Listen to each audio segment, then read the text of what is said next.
Well, hello. I don't know who would ever watch this or why you would watch it, but it's something I wanted to have a little fun with. It's a story I tell occasionally, and I thought, well, what the hell?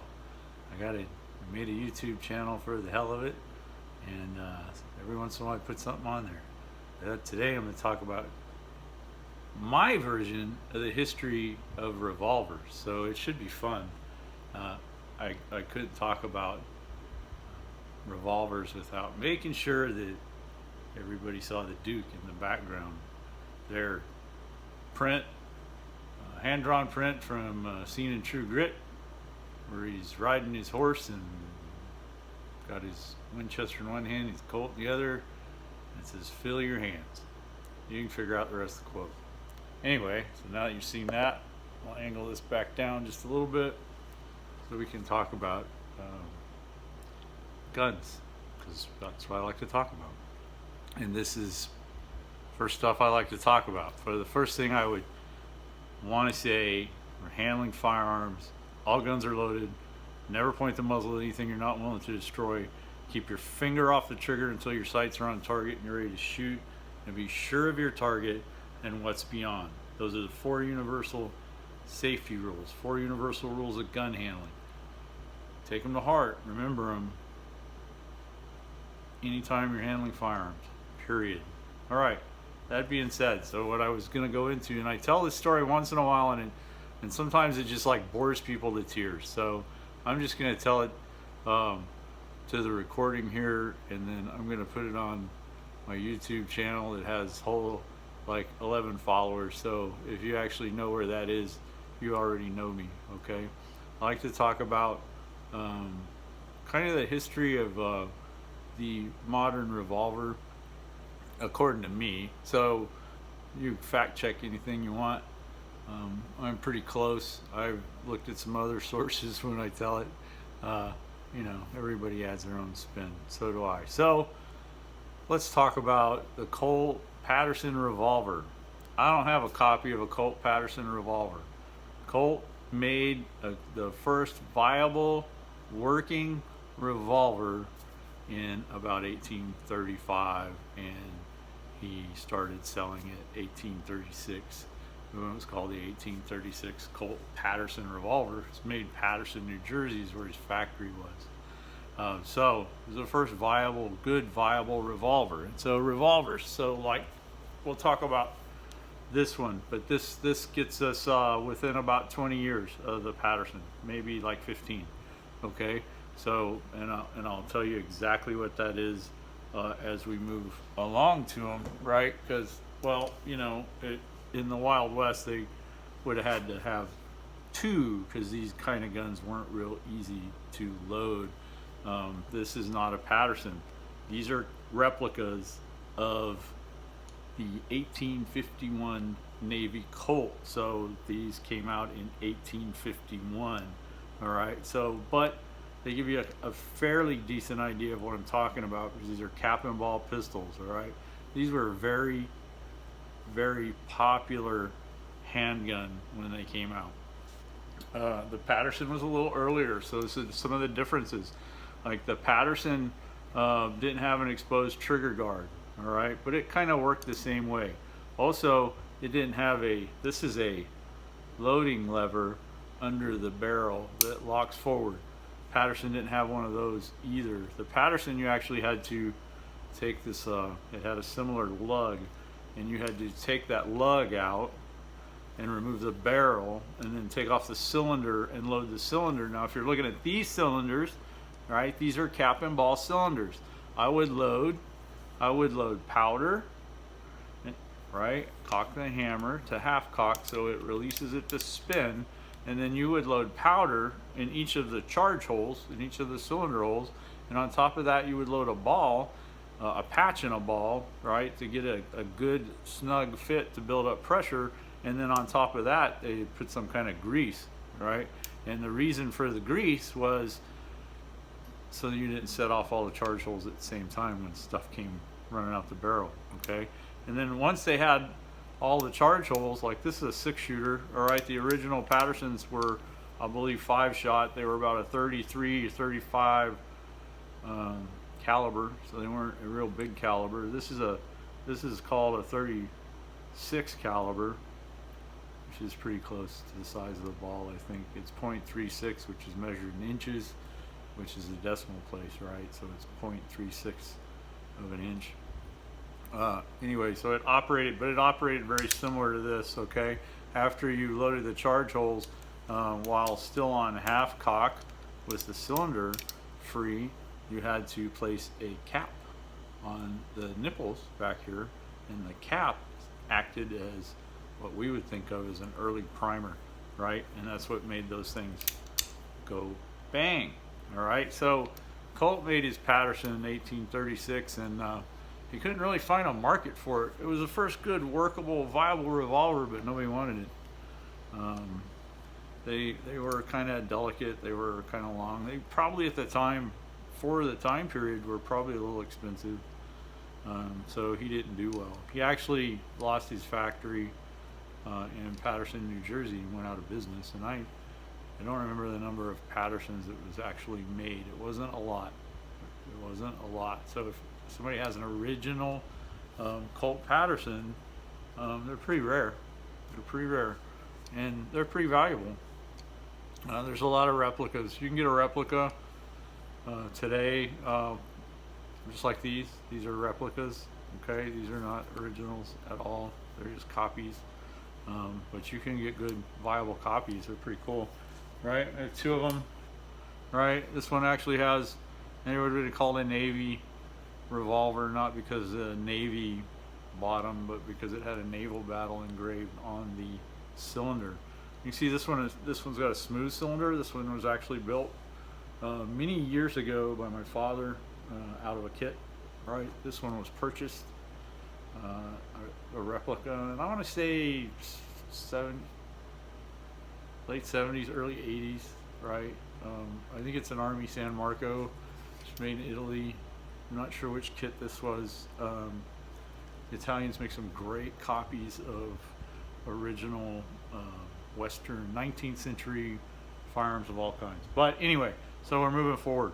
Colt went out of business, right? But his invention, the Patterson, made its way to Texas, all right, and got in the hands. Think about 1836. Texas had just won its independence from Mexico and had formed its own republic, and it was wild country.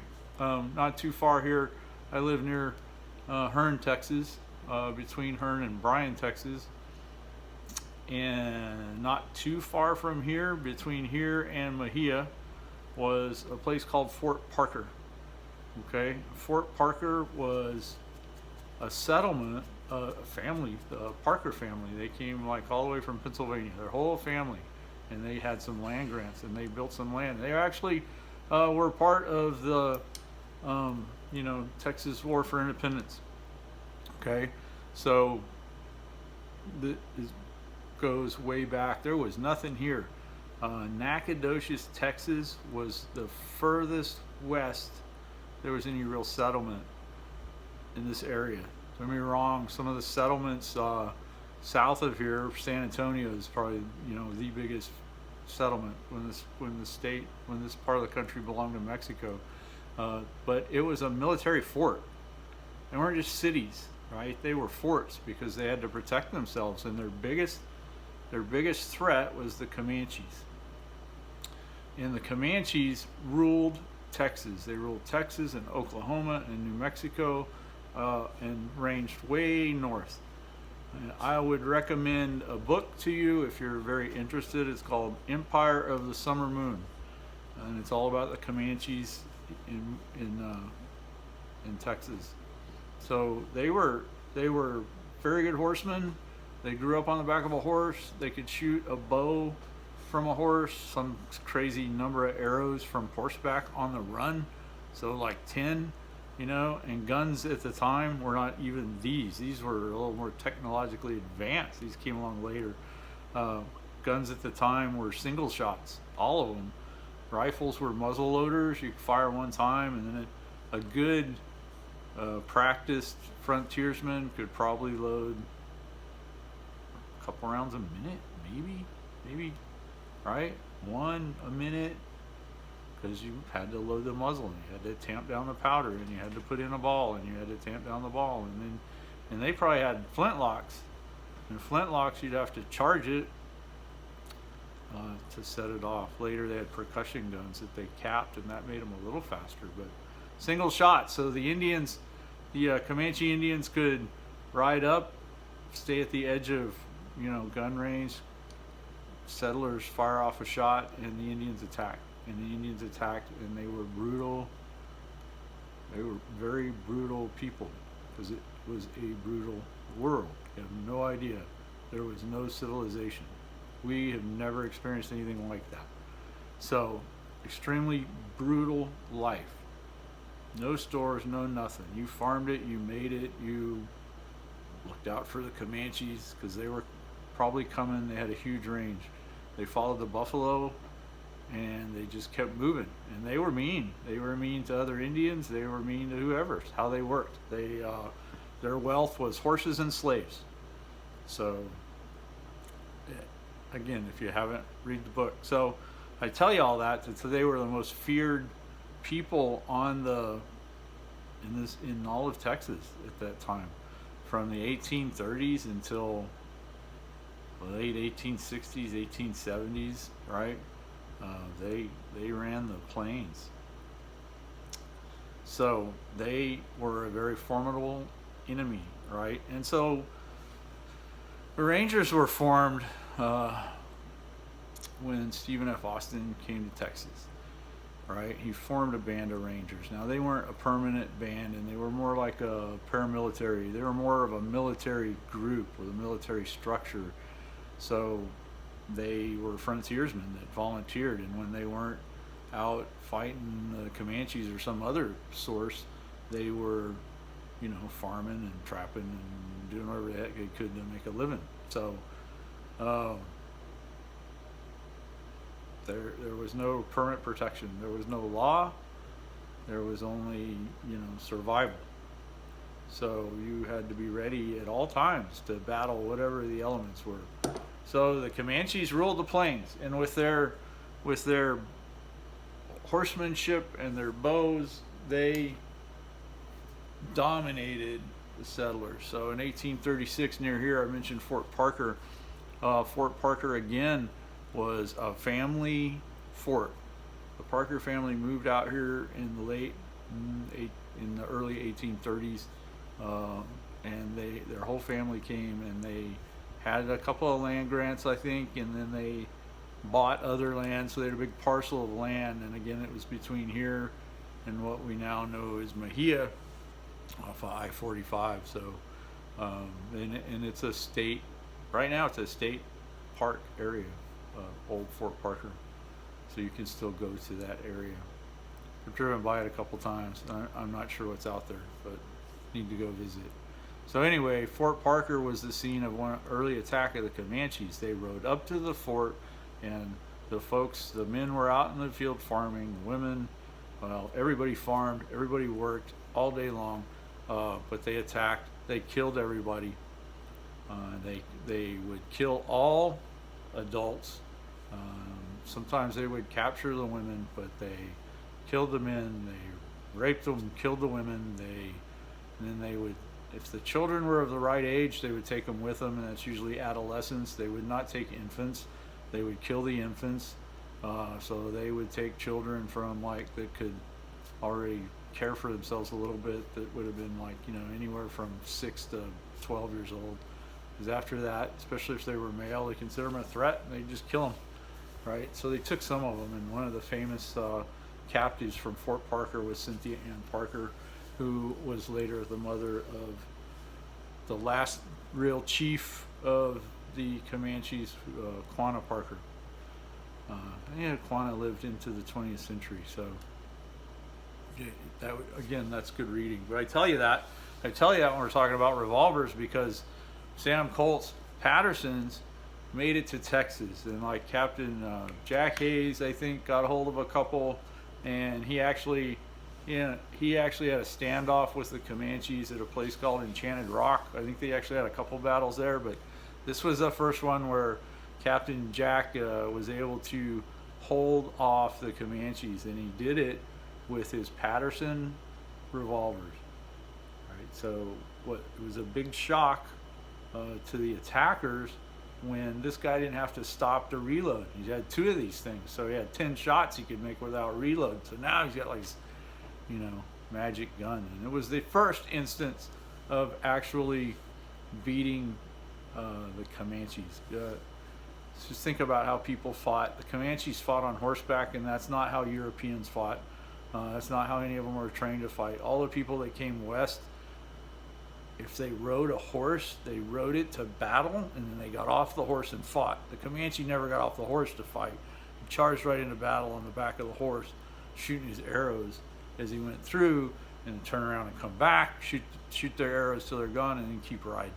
All right, so they would raid and take what they wanted. And then when settlers tried to chase them, like in the instance of Fort Parker, they just kept riding. They would ride and ride and ride. So they rode all night. So they could be 60, 70 miles away in a night, and you know, the other people weren't used to traveling that way.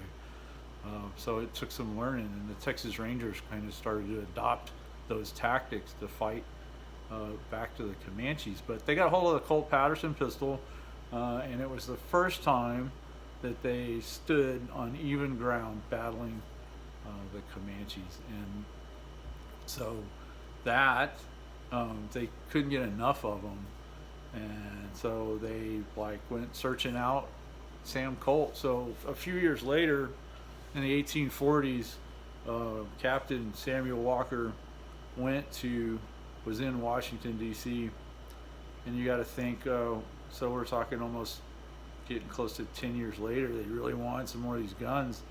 So he went and found, and he had traded correspondence, I think, with Colonel Colt. Now remember, correspondence was, you know, a lot different. They had to write a letter, and somebody on a horse or on some kind of coach or on a wagon train or that kind of thing had to travel with that letter, and who knew if it was going to get there or not, right? So correspondence could take months, sometimes years. Sam Walker had sought out Colonel Colt and talked to him about creating more guns, but they actually wanted something that was a bigger caliber and easier to load. We didn't have to disassemble the load. And they came up with one. They came up with a design between Colt and Sam Walker. They came up with a design. I actually have a picture of one on the wall, but you can look that up. The Walker Colt is the handgun of Texas. All right, the state handgun is the Walker Colt. The collaboration between Sam Walker and Colonel Colt created the 1847 Colt Walker. It was 44 caliber, and it was a big gun. It weighed 4.5 pounds. It was meant to be more like a rifle, shoot more like a rifle, because it was meant to shoot stuff at least 100 yards. So it was a big pistol, 4.5 pounds. That's why they call them horse pistols, because they carried them on their saddle. It's much easier to carry. They didn't really carry them on their waistband. So they had these really big revolvers, and the load in that revolver, if I read my history right, was not replicated until modern times, when we're like going to 357 Magnum, 44 Magnum loads. It shot a heavily charged load, but it was a big gun, and it was black powder. They could even put a shoulder stock on it to shoot it. So they got together with this collaboration, and Colt actually came up with the idea of adding a 6th chamber, so it became a 6-shooter instead of a 5-shooter. And it was 44 caliber, so it was much larger caliber, and it looked closer to this, but it would be this on steroids. All right, and the original ones had a loading lever, so they didn't have to take them apart to load them. They could put them on half cock, right? That freed up the cylinder, so now they can use this loading lever without taking the gun apart and get it loaded. Now you can see this one locks at the top of the barrel. The Walkers did not lock. That was one of the downsides, and was later an improvement Colt made on them, was to put a latch up here, because the originals didn't have a latch, and they would shoot them, and sometimes the lever would come down, and it would keep them from cocking the gun to rotate the cylinder. They had to push the lever back up to cock it so they could shoot it, because they were a single action. You had to cock it, and you fired it, and then you cocked it again and fired it. Okay, so it worked very similar to this 51 Navy. Okay, so the 1847 Walker was just in time for the U.S. to go to war with Mexico, and the Texas Rangers fought with the U.S. forces in Mexico, and were pretty devastating against the Mexican forces, because the Mexican forces were classically trained European warfare. You know, the French trained them, the Spanish trained them, and the way they fought was, you know, march into battle in one long, you know, in big lines and face each other, and everybody shot their muskets at each other at about 50 yards, and, you know, the end, when they were all out, they charged with bayonets and that kind of thing. They weren't used to Texas Rangers who fought like Comanches on the back of a horse, charging into battle. You know, it's guerrilla warfare tactics, very early, right, and was very successful. But so Walker and Colt got together, and here's kind of like, you can tie history together a little bit, because Colt didn't have a factory. He couldn't make the guns, and the Texas Rangers wanted 1,000 of these guns. They wanted to arm 500 dudes on horseback with 2 revolvers each, right? And so they ordered 1,000 of them, and I think you check Colt records, they made about 1,100 of them, because Colt made another 100 or 150 that he used as presentation pieces. And yeah, actually, the story is that Sam Walker got 2 of those beyond 1,000 that Colt presented them to him, and he actually got them in time to take them into battle. They did take him into battle, and Sam Walker was killed in battle in 1847 in Mexico. I also read where they think they found the number of which ones were his, and one of them's been in possession of his descendants for quite some time, which is pretty cool. That his men supposedly got his Walkers, sent them to his family, but I don't know that for a fact. Some of the history I was reading, so if nothing else, it's a good story, right? Liberty Valance, like from Liberty Valance, when the story becomes fact, print the legends. Kind of paraphrasing, but so the legend makes a good one, right? So anyway, Colt didn't have a factory, and he needed to make 1,000 guns, and so he went to the only guy at the time who had a factory, who was capable of producing these parts and making multiple parts, because one of the things they wanted to do was manufacture the parts so that you didn't have to fit them, you could just put them together, right? So I could pick up a barrel, and I could pick up a cylinder, and I could put them all together, right? So the only guy that they knew that had a factory was Eli Whitney Jr., right? Cotton gin fame, Eli Whitney's, that were able to tool up, had all the machinery, and could make these guns, and made the guns. So the original 1,000 or 1,100 or whatever were actually made by Eli Whitney, again, of cotton gin fame, right? So that kind of ties some more history together for you, okay? So if it was not for the Texas Rangers ordering 1,000 Walker Colts, Colt wouldn't have had a business, because the U.S. military wasn't interested in what he was making, right? He did become interested later. This is a later version. This is a copy of what came out in 1851, the 1851 Navy, right? Very, very popular gun. Anyway, so that catches you up to 1847 and the resurgence of the Colt, and then Colt was back in business, and he made improvements on the Walker. The Walker, no more than those 1,000 or 1,100 were ever made.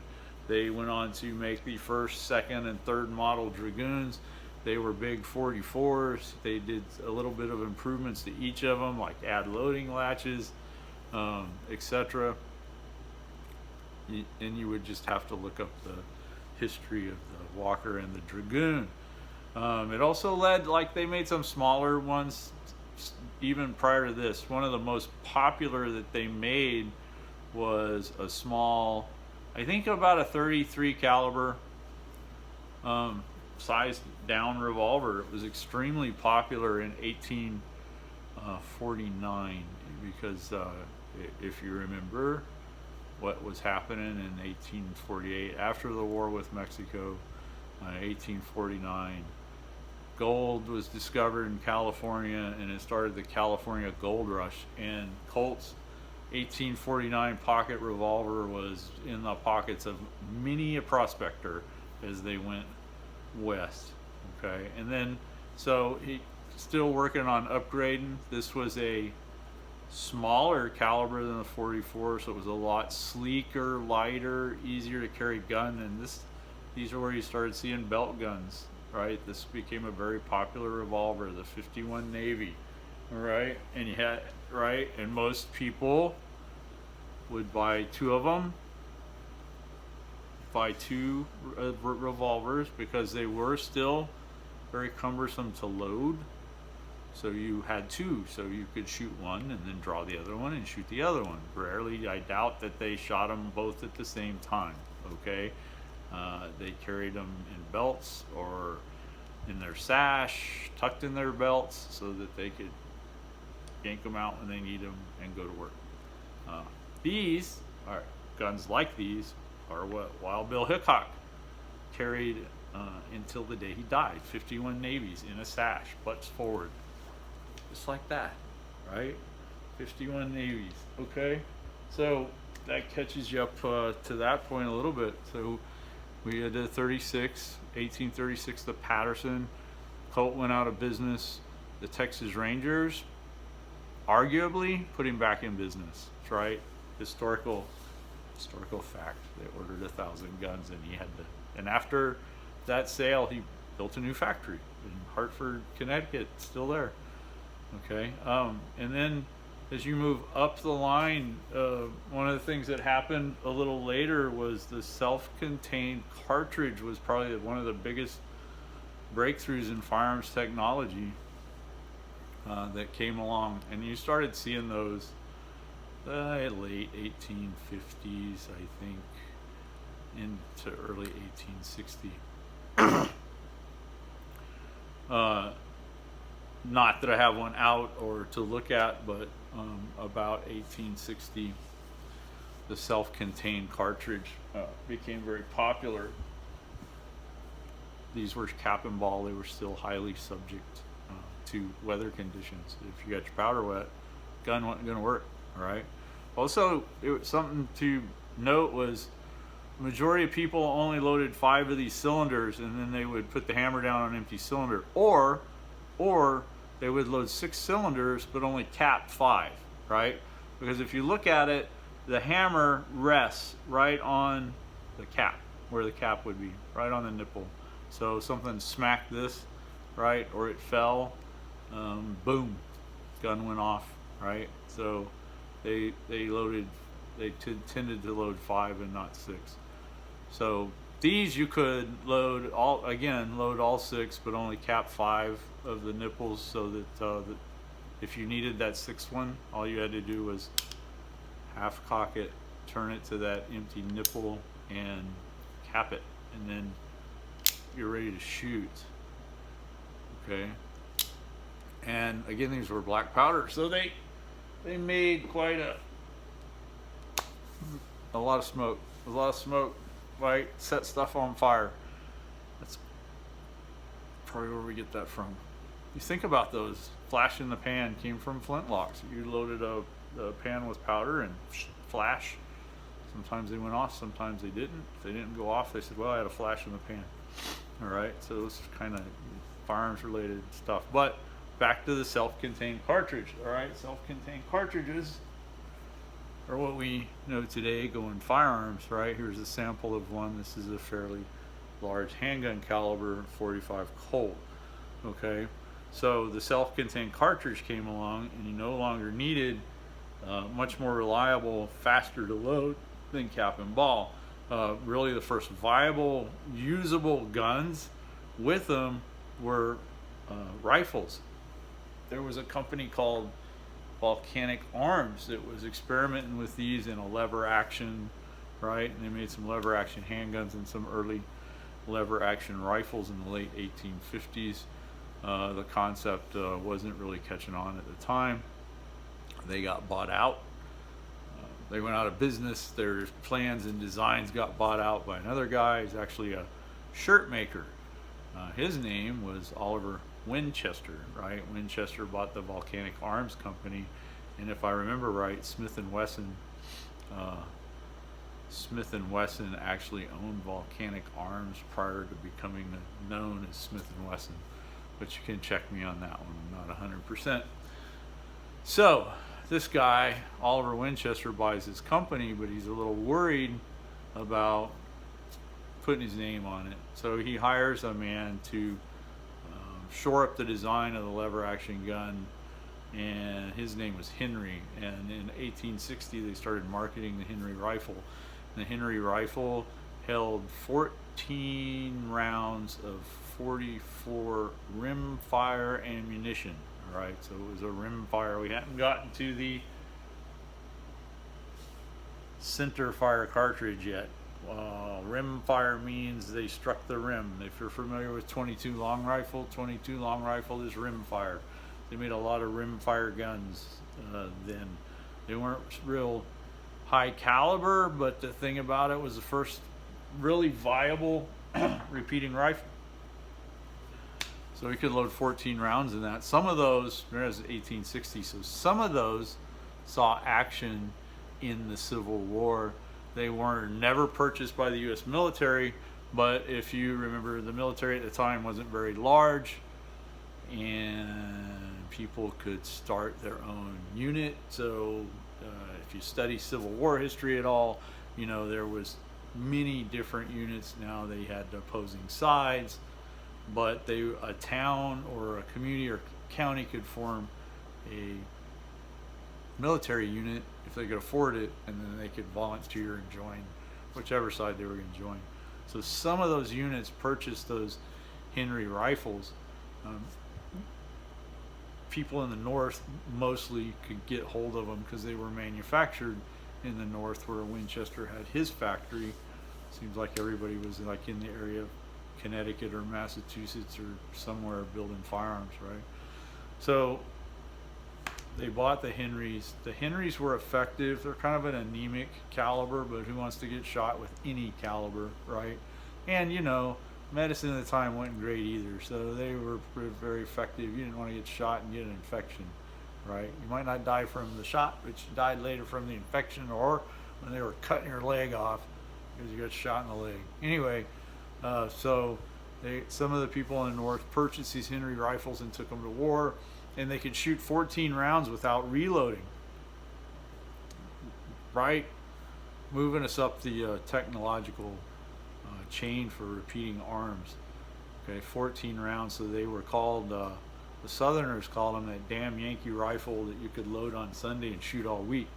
That's how effective they were when they saw them. Now, 1866, after the Civil War, they did some improvements on the Henry. In fact, they you had to load it up from the barrel and you drop the rounds down, and a spring kept tension on it, a spring and follower. They upgraded that in 1866, and that was called the 1866 Yellow Boy rifle. That was the first one with Winchester's name on it because of the success of the Henry rifle. But that moved us into self-contained cartridges. All right. Now Colt made a whole bunch of cap and ball revolvers, right, and had many parts on hand. And then, you know, in the 1860s, the self-contained cartridge started becoming very popular, and people started making handguns that could take self-contained cartridges. So these were becoming kind of old school, even though they still made these for quite a while after. And I want to say they made guns like this up to the 20th century, but we could check. late 19th century anyway, they were still producing these because they had so many parts on hand. So, self-contained cartridge guns came along in the 1860s. The Henry was a big example. The other one was the Spencer rifle, was a repeater. It was a big example. That one the U.S. military actually purchased because the guy Spencer had some good marketing ideas, and he got right to Abraham Lincoln. So the story is, and gave Abraham Lincoln a Spencer rifle to shoot, and Lincoln said, "We need to buy these," and they issued them to their troops. All right, it's self-contained. It was still a rimfire cartridge, but like 5650, so like 56 caliber. I would have to check that too. But they were a big caliber, but they're really short bullet and have super bunch of powder behind them and a rimfire. So they were effective, right? Well, center fire started to come along. They started to figure that out. And once they figured out center fire, pretty much center fire cartridges have been the standard since they were invented. Now powders have changed, pressures have changed, etc. But still the center fire cartridge. So that moved us past the age of cap and ball, right? And in that interim period, like Colt had tons of these parts, and they had the 1851, they had the 1860 Army revolver, they had the 1861, 62 Navy revolver, those were 44 caliber. Those were a 44 caliber in a similar size down gun from the Walker, right? So you got a bigger caliber in almost a very similar size package, right? They had so many of those parts, and people like home gunsmiths and rural gunsmiths and small town gunsmiths, anybody that could work on a gun, started converting these to take cartridges, right? And so Colt, because they had so many of these on hand, started making cartridge conversions out of their cap and ball guns. Now, the reason they could is they were still shooting black powder. Pressures were still pretty low.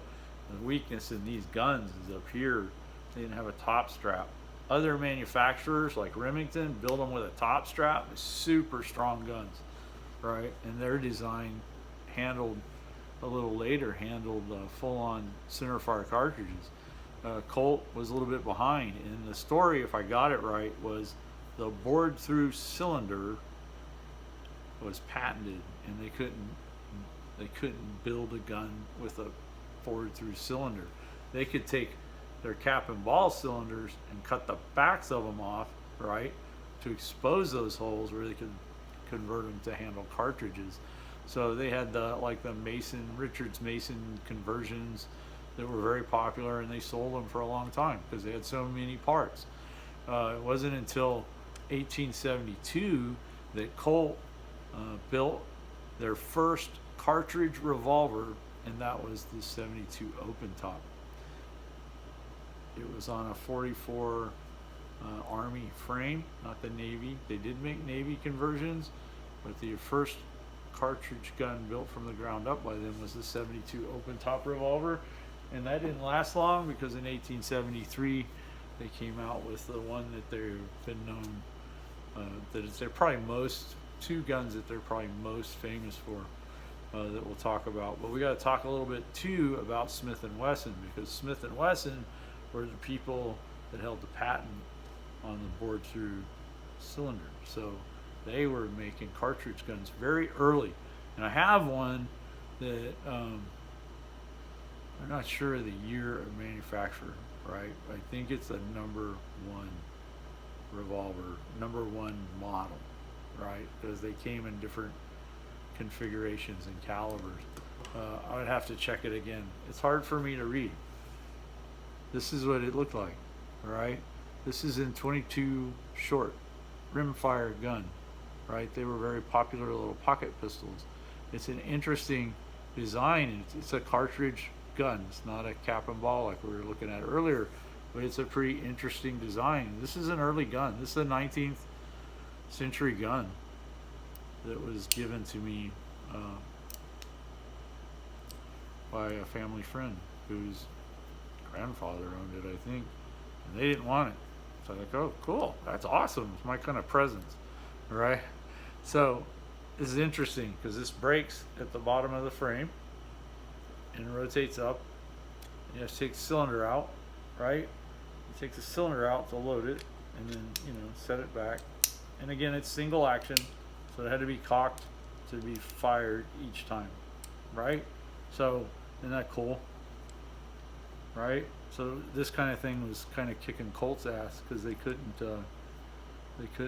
keep up, right? But in 1873, they made it to produce their big gun that they were most known for, right?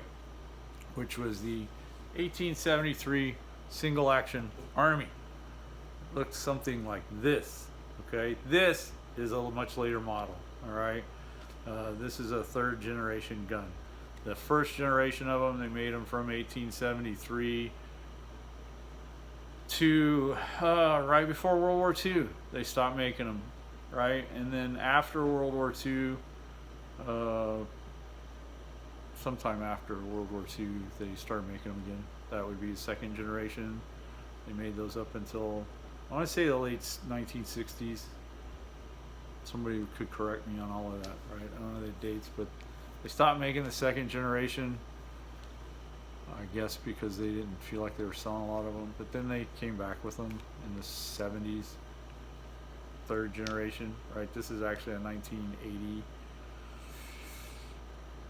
82 gun, right?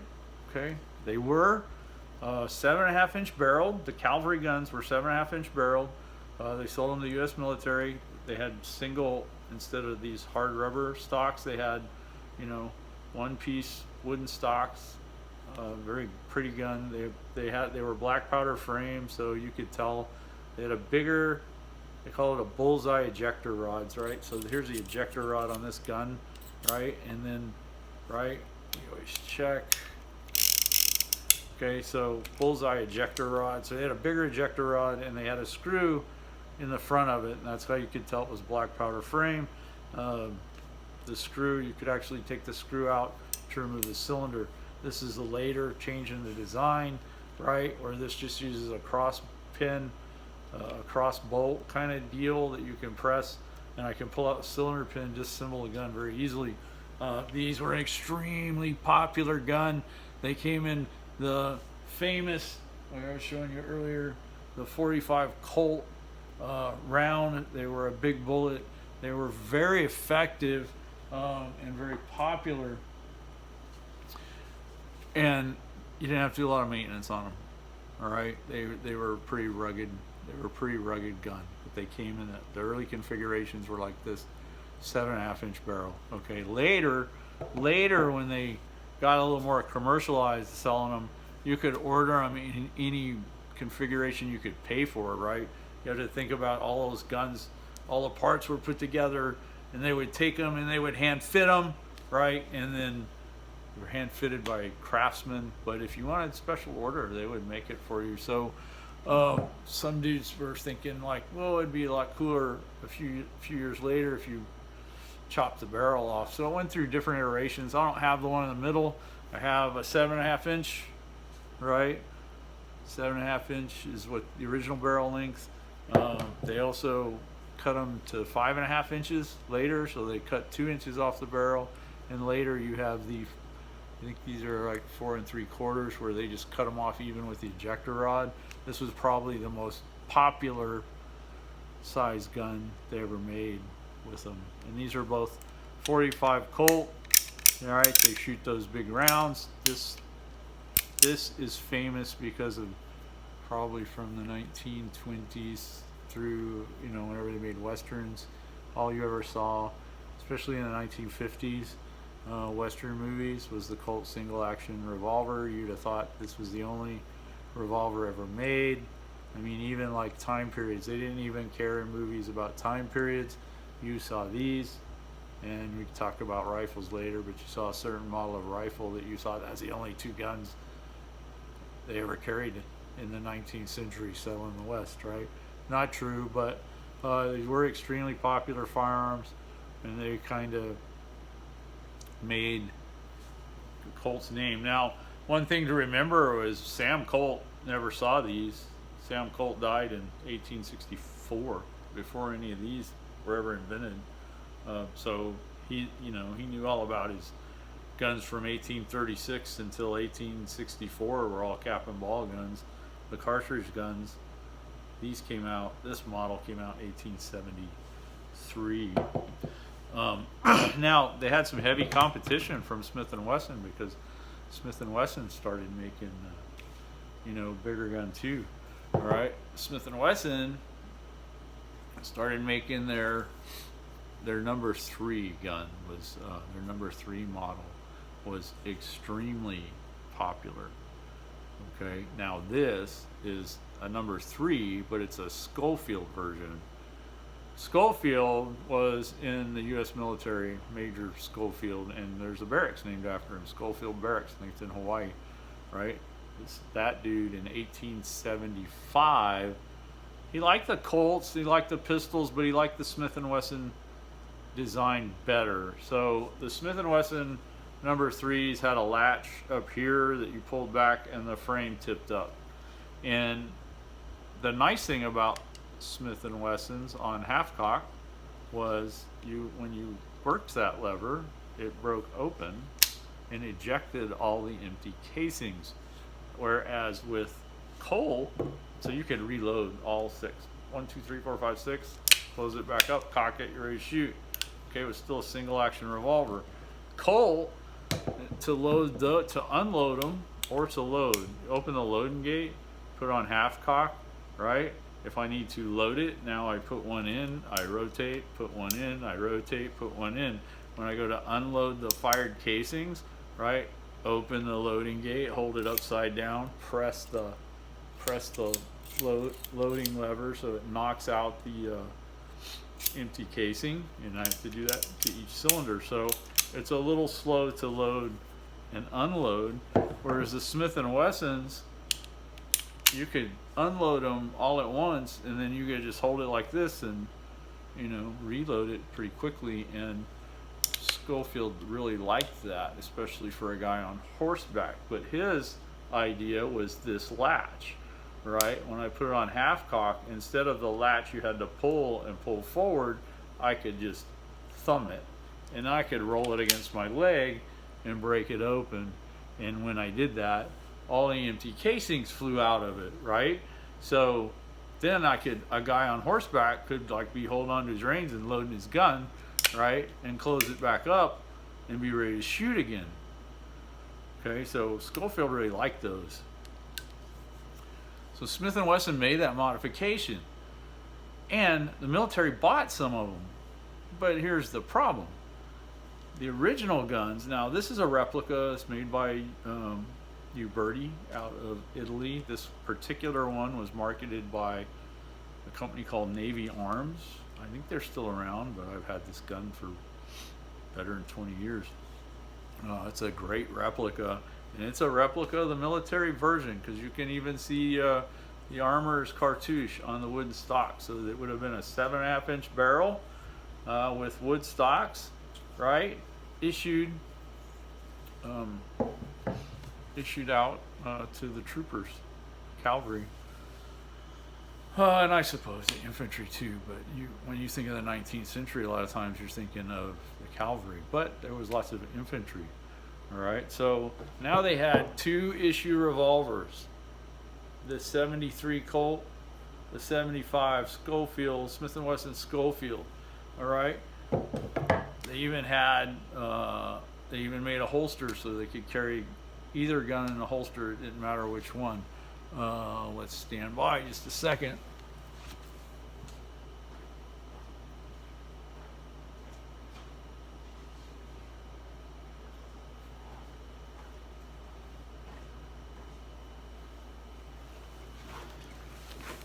This is a replica of that holster.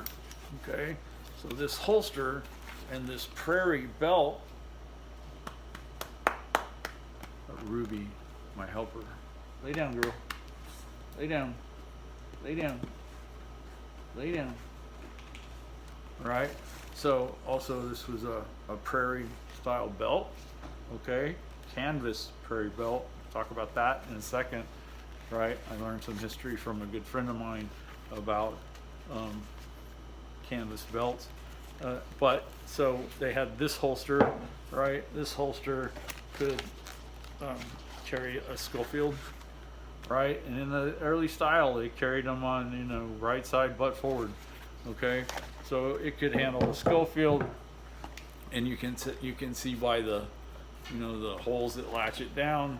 It just depended on which gun, right, as to which hole was used. But you can see these are not quick draw things. These were something to carry on your belt and kind of protect the gun, right? So they just latched down over the brass, little brass button there, or that held them in place. And so the other hole is for the Schofield because it changed the angle, right? So you carried them in that holster, right, for the military. Okay, so again, I told you there was a problem with having the Schofield and the Colt, and the problem was Smith & Wesson made their gun in 45 Schofield. I guess it'd be proprietary, all right, but it was a 45 caliber like this, right? We can see that. So it was 45 caliber, but it was shorter. So it was like shooting a 45 Colt short, all right? And so you kind of got the designation, you know, people always refer to this as long Colt. I think that might be where it came from. They had long Colt and short Colt. So the problem was you could shoot either long or short in this gun, but you could only shoot short in this gun.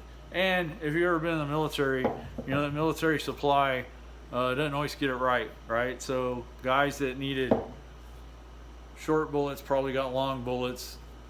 The other guys were okay because they could shoot either, but so they couldn't have two different handgun calibers, and they sold off the Schofields. And the Schofields, when they went surplus, were picked up by you still know the name of the company today, but they were picked up by a company that shipped money and cargo, and they provided guards for their money and cargo. And they did take them and shorten the barrel. They cut the barrels off to 5.5 inches, and they issued them to their agents to carry and protect their cargo. The name of that company was Wells Fargo. So the 1875 Schofield in the hands of the Wells Fargo agents later, I don't know what the time frame was, you know, the late 1870s, 1880s kind of thing, right? But Wells Fargo is still a banking system today. Okay, so like kind of like rambling and all over the place a little bit with that story, but it connected. You know, we went from 1836 to the mid 1870s with gun design, and so this was a huge design. And this is a Colt, right? This is a later model Colt. Obviously, it's what they call the third generation Colt, right? And then, right, the most popular kind was this shorter barrel, right? And they made these in lots of different calibers. Later, when we're talking about rifles, Winchester made pistol caliber rifles. They made the 44 rimfire in 1866, but in 1873 came out with one of their most popular rifles ever, was the 73 Winchester. All right. Oh, and there's a good movie, all right, Jimmy Stewart in Winchester 73. Okay. And the Winchester 73 fired the 44 Winchester centerfire cartridge. You probably know it as a 4440, right? And as soon as Winchester made one of those, Colt chambered one of these guns in 4440. It was called a Colt, I think, New Frontier. No, yeah, New Frontier maybe, because they put it on the side of the barrel, something like that. You could look that up. But they made it 4440. So the advantage for that was now dude could buy his Winchester 1873, and yes, my fingers are through the trigger guards. These are single action guns. You cannot fire the trigger without cocking the hammers. All right, so relax. So here we go. Anyway, now a dude could get a rifle in 44 Winchester centerfire and a Colt revolver in 44 Winchester centerfire, and you only had to carry one type of ammunition. So that was a popular thing, although they did like bigger cartridge rifles later, right? So, so that was the military gun for a long time until the double action revolver got really popular. In early double actions, again, Colt's 1877 Lightning and Thunderer were their early double actions, and they were small caliber and they were kind of a fragile design. So people that have originals of those, a lot of times they're broken when they get them because they were kind of delicate. But if you see one, the 77 Lightning was the smaller caliber. I think it was a 38 Colt. Could be wrong. The Thunderer was a 44 caliber Colt, and I'm not sure if it was a 4440 or what. Right? But you gotta remember, 1880s came along, smokeless powder came along. They had to start rebuilding them guns because black powder frames weren't really strong enough for the smokeless stuff. Right? So they kept the charges, kind of light so the guns could shoot the new smokeless powder. So along with that came a double action revolver. This is a Smith & Wesson Model 10. Okay, it's probably the most plain Jane sample I have to show you what double action revolvers looked like. All right, and they were the design hasn't changed that much. All right, these had a swing out cylinder. Right, that was a big deal. The military in the late part of the 19th century adopted a double action gun. I think mostly Colts, and they were in a pretty anemic caliber. They were in 38 Colt. And 38 Colt was not a very good, not a very strong caliber. And so the story goes that they were battling, remember in 1898, we went to war with Spain. And when we went to war with Spain, that took us not just to Cuba, but it took us to the Philippines. So once we defeated Spain, we were into the Philippines, and we had bases in the Philippines up until the late, I think the 90s. We still have a military presence there in cooperation with the Philippine government. All right, so, but starting like 1898, we were in the Philippines, and they were fighting Muslim, Islamic extremists in the 1898 to 1900 time frame. So they would shoot them. I mean, the story went that they were Moro warriors, so the Filipino warriors were tough dudes, and they built bamboo and armor out of materials they had, and they were wicked with a machete. They still have that reputation today of being a very knife-centric culture, so they could really fight with knives.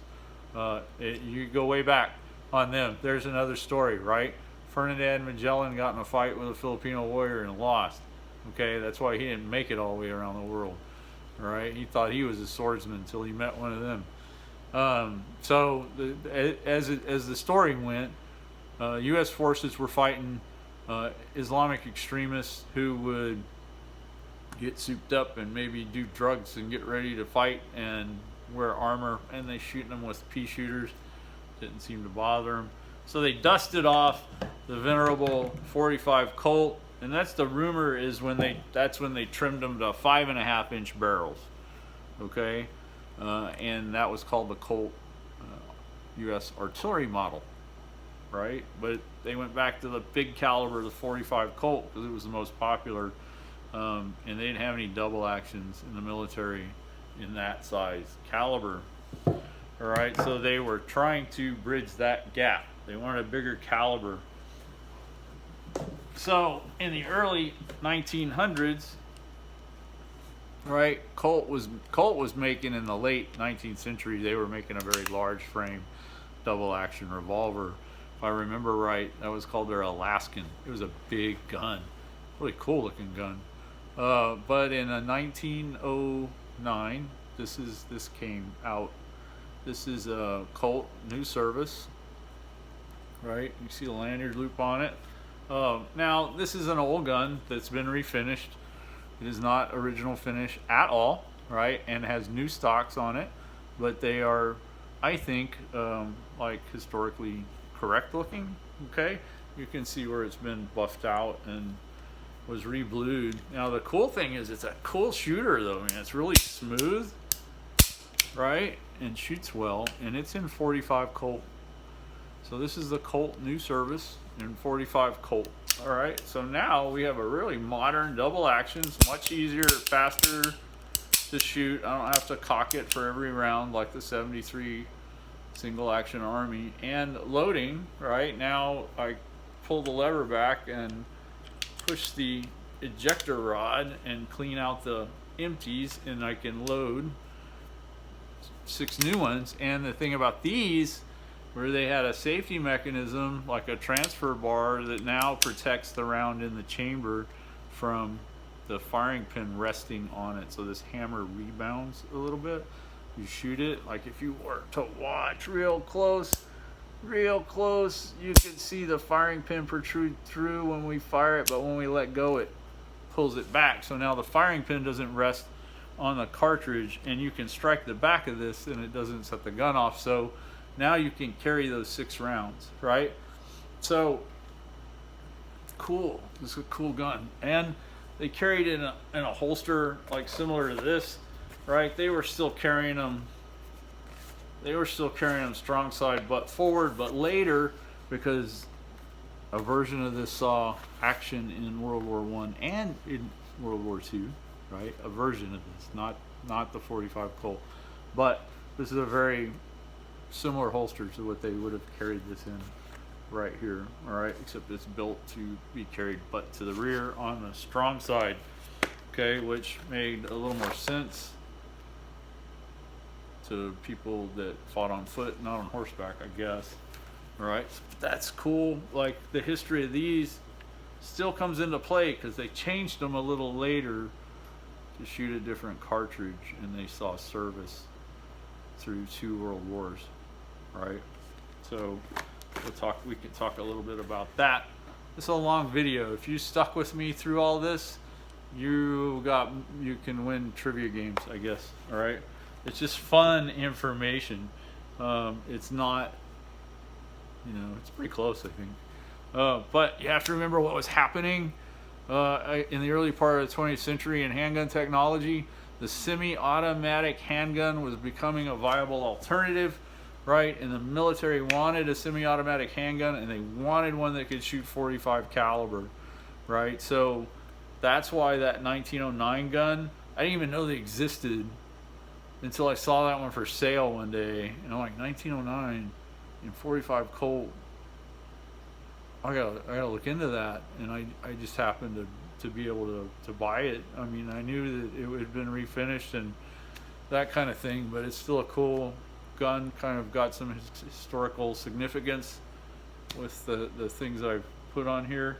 But now we're looking at semi-autos, right? Semi-autos were coming into play, and that's when the trials were going on. John Browning, who is a genius firearms manufacturer, and who actually none of the revolvers were showing. I don't think Browning had anything to do with any of those, right?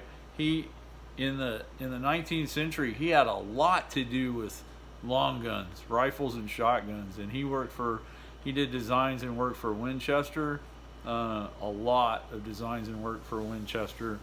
But he also did Browning firearms, and then later in the early part of the 20th century, he was working on a design that Colt bought and manufactured, right? And that's when they're going through the military trials in the early 1900s, and they wanted a semi-automatic firearm, and they wanted a semi-automatic firearm that fired 45 caliber. John Browning not only created the caliber, built the caliber for the gun, he invented the cartridge, the 45 automatic Colt pistol cartridge, 45 ACP, and he invented the gun, and he built the gun, and he started in his first designs I think were 1905, and then he had a viable design by 1911, and that's why we know the 1911 Colt handguns, 1911 handguns. They were adopted by the U.S. military in 1911 here is a 1911 A1. This is a little bit later version, all right, but it's pretty close to the original. You can see the let's check this out. Okay, we can see, right, remove the magazine, lock the slide to the rear, make sure that the gun is unloaded, and you can kind of look at that. But those other revolvers led to the formation of that, which was the modern semi-automatic handgun Colt model of 1911. I don't have a 1911 version anymore. This is a 1911 A1. This one was not manufactured by Colt. This was manufactured by Remington Rand. This is a 1945 Remington Rand 1911 A1. All right, but the original 1911 adopted in 1911, very similar. This was just considered, there are some things on here that were considered an improvement. It took a box type magazine to carry the cartridges, so it was much quicker to load, and it would fire 7 cartridges before you need to reload. They were the 45 ACP 45 automatic Colt pistol.